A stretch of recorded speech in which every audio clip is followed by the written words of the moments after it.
Hermanos, buenos días. Antes de empezar, me gustaría entregaros saludos de vuestra iglesia hermana en Žilina, en Eslovaquia. Con mi esposa venimos del norte de Eslovaquia y ahí es donde estamos viviendo y estamos sirviendo en la iglesia. Y hoy es un domingo muy especial, no solo por poder estar aquí con todos vosotros, que es una gran alegría después de mucho tiempo, sino quizás algunos de vosotros recordáis que un par de veces he mencionado cuando he estado aquí que estábamos trabajando, plantando una nueva iglesia en nuestra ciudad y trabajando con una nueva obra. Y hoy, ya a esta hora ya habrá acabado, pero hoy ha sido el primer culto dominical. Así que la verdad es que es un día muy alegre para nosotros, es un día de mucha alegría. Os mandan saludos los pastores, quizás los conocéis, Yanchi y Marian. Quizás recordáis a Yanchi porque estuvo aquí predicando hace unos años y os mandan muchos saludos y mucho cariño. El texto con el que hoy vamos a trabajar, el texto que hoy vamos a estudiar, se encuentra en el Evangelio de Juan y me gustaría que lo abrierais conmigo, es el capítulo 14. Es Juan 14 vamos a leer del 1 al 7. Y es un texto muy especial por dos cosas. Es muy especial porque es uno de los 7 yo soy que Jesús dice en el Evangelio de Juan. El Evangelio de Juan tiene 7 ocasiones en las que Jesús dice yo soy y dice algo sobre quién es Él. Y siempre esos yo soy no son lo que nosotros esperaríamos que Jesús dijera.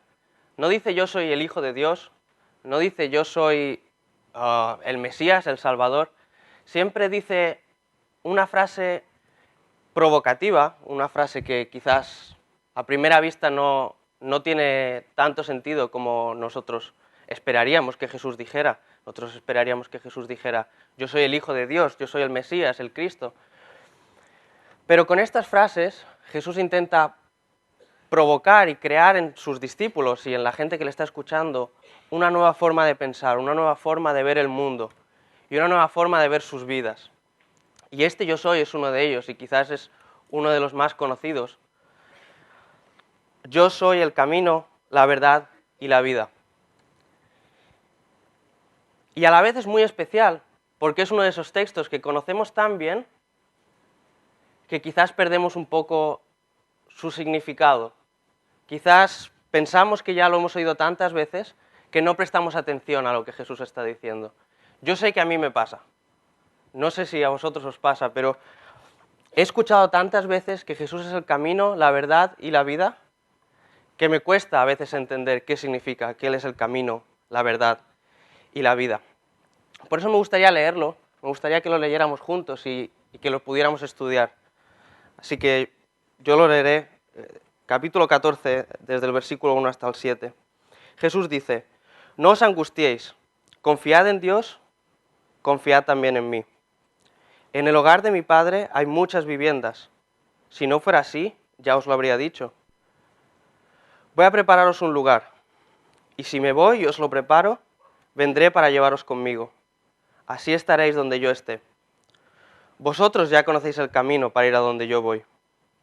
Dijo entonces Tomás, Señor, no sabemos a dónde vas, así que ¿cómo podemos conocer el camino? Yo soy el camino, la verdad y la vida, le contestó Jesús. Nadie llega al Padre sino por mí. Si realmente me conocierais, conoceríais también a mi Padre. Y ya desde este momento lo conocéis y lo habéis visto. Este texto empieza de una manera muy curiosa. No os angustiéis. ¿Pero por qué? ¿Qué es lo que ha pasado? Que Jesús tiene que empezar diciendo no os angustiéis.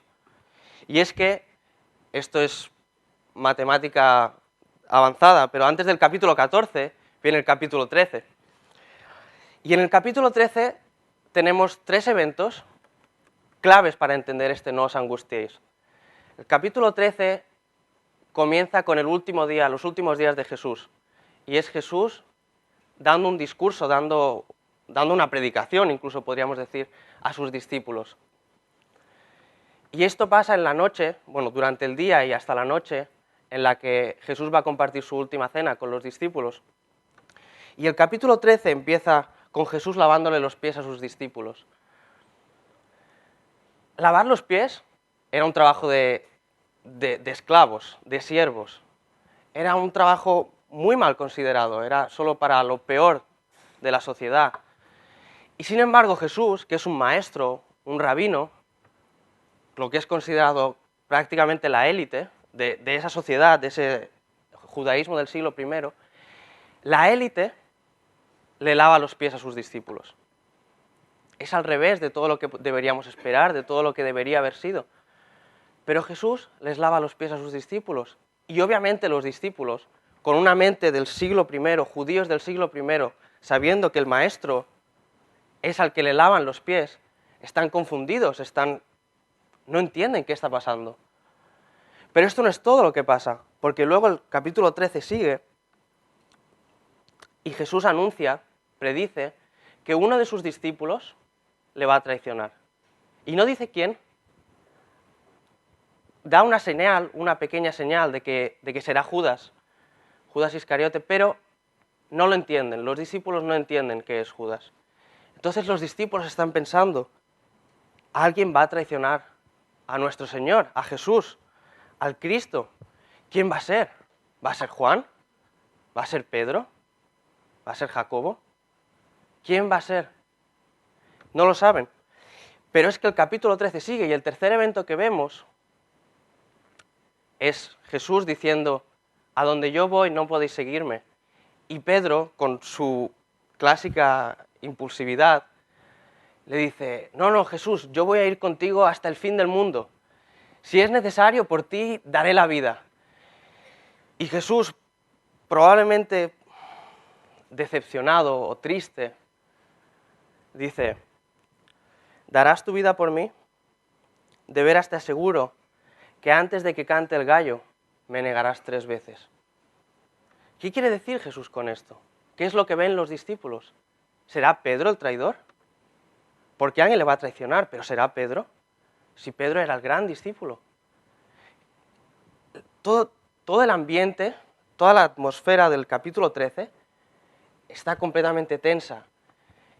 Es nervios por todos lados. ¿Qué va a pasar? ¿Qué le va a pasar a Jesús? ¿A dónde va Jesús? ¿A quién le va a traicionar? ¿Por qué nos lava los pies?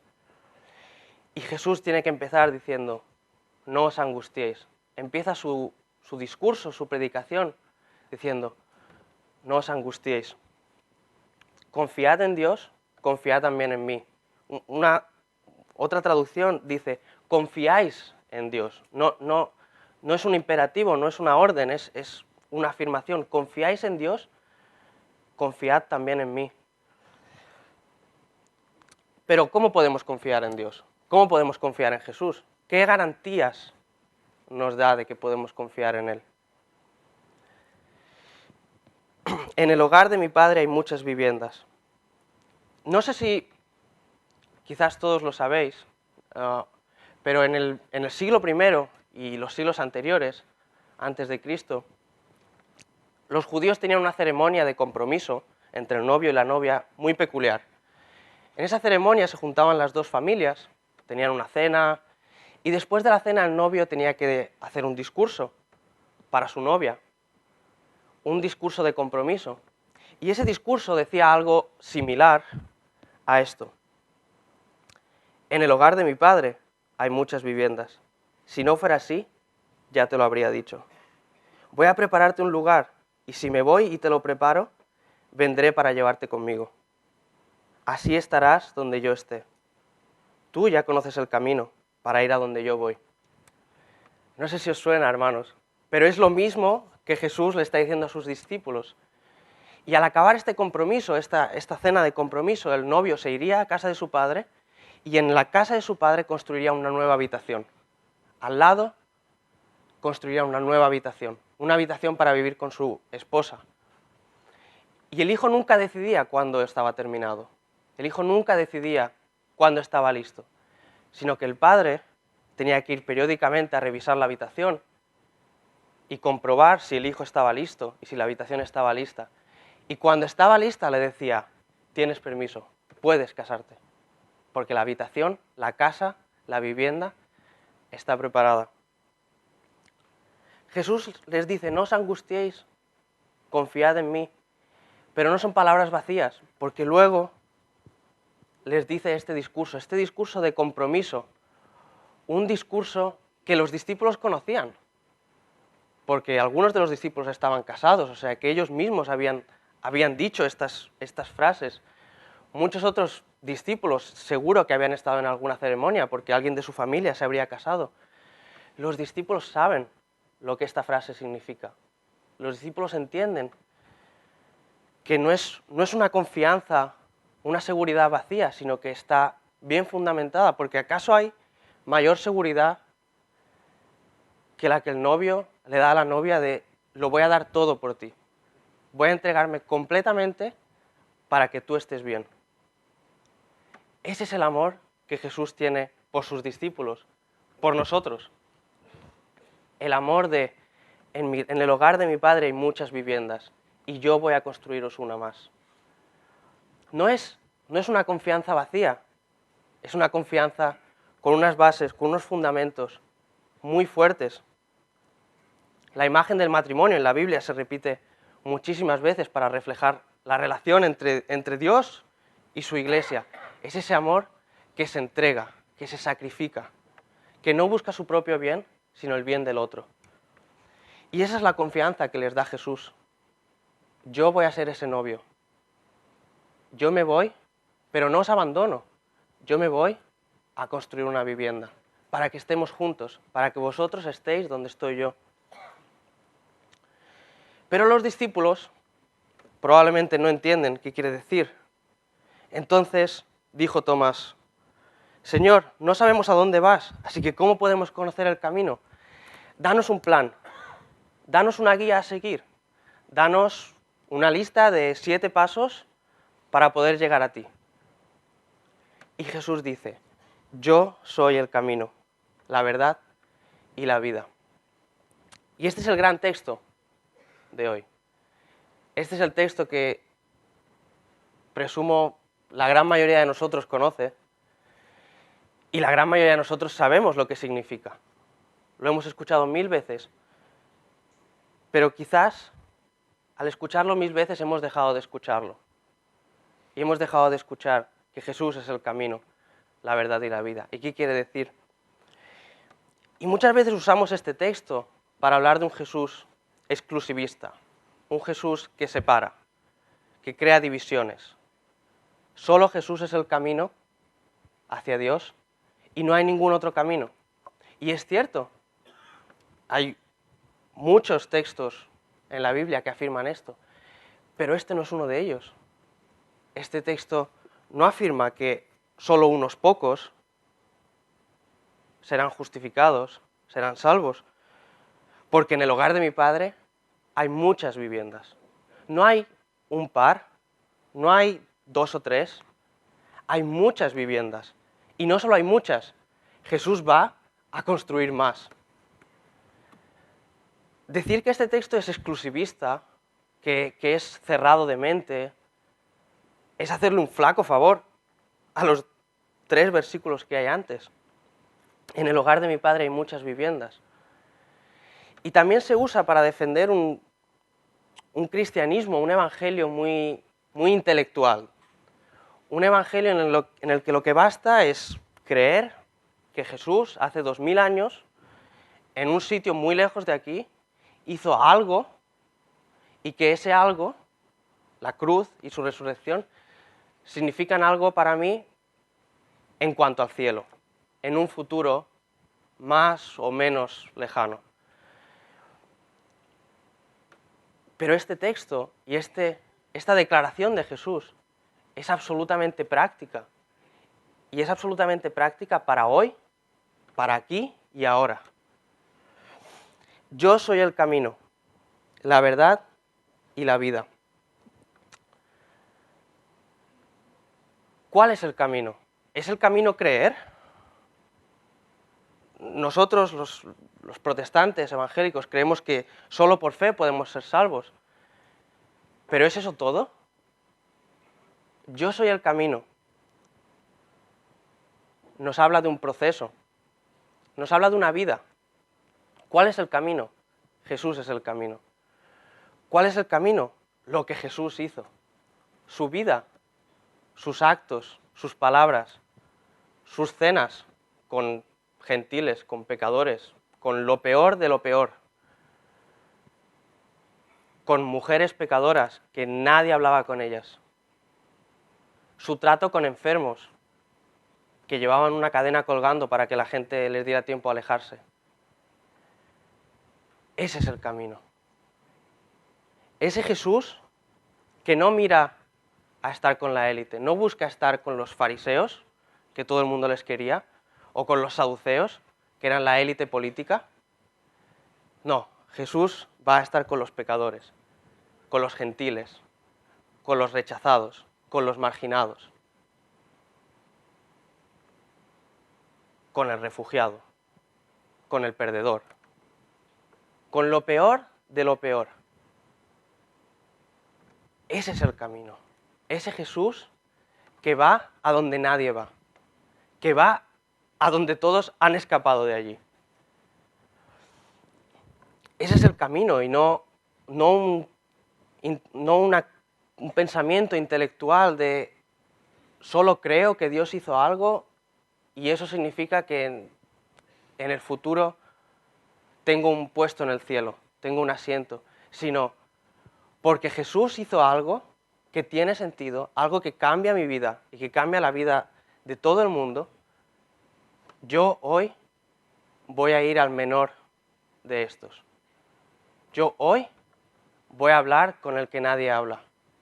Voy a comer con ese pecador al que todos han rechazado. Ese es el camino. Ese es el camino, la verdad y la vida.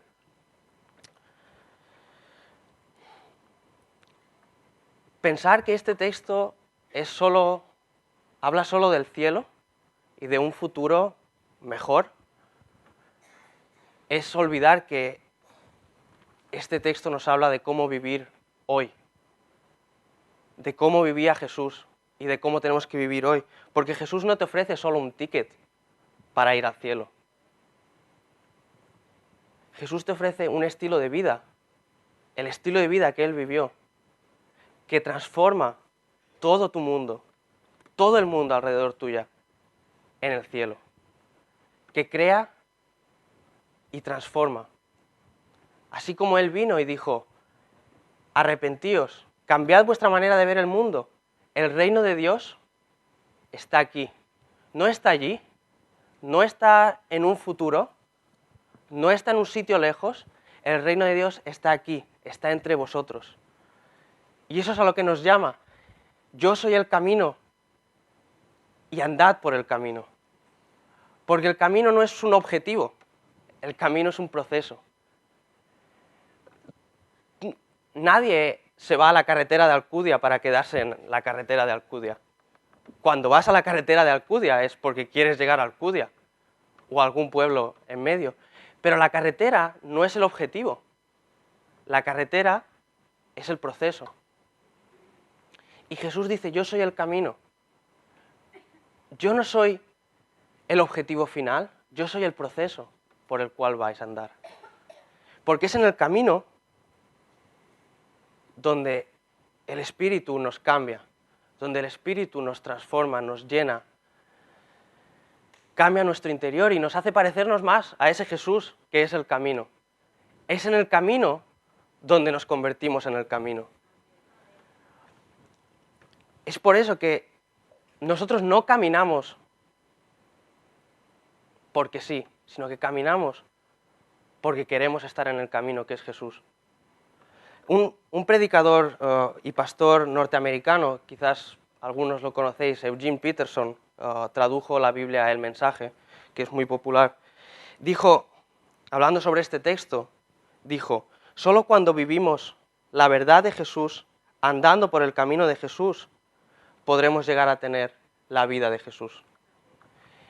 Es ese camino de acercarse al pobre, al herido, al enfermo, al pecador, al gentil. Es ese camino lo que nos trae la vida de Jesús.